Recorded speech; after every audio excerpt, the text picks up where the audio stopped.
حلقتنا اليوم: إلغاء أرقام الولايات، تغيير لوحة ترقيم السيارات قريبا في الجزائر. ولكن قبل البدء في المشاهدة ادعمونا بإعجاب لاستمرار هذه النوعية من الفيديوهات.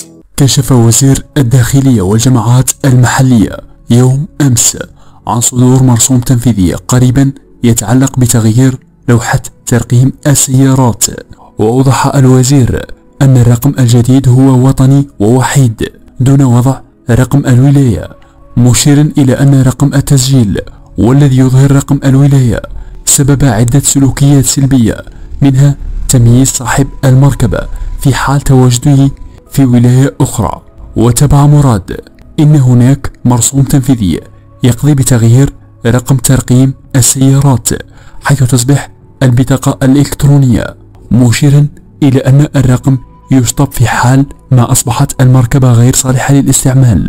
ووصل الوزير بالقول إن عدة أصحاب مركبات من الولايات الداخلية والصحراوية طالبوا بتغيير رقم ترقيم السيارات بسبب هذه الممارسات الغير أخلاقية. لا تنسى الصلاة على رسول الله في تعليق المصدر النهار. شارك هذا الموضوع مع أصدقائك ليصل إلى أكثر عدد من المشاهدين. شكرا لكم لمتابعة هذا الفيديو للأخير، ولا تنسوا الإعجاب به والاشتراك بالقناة ليصلك كل جديد من أعمالنا.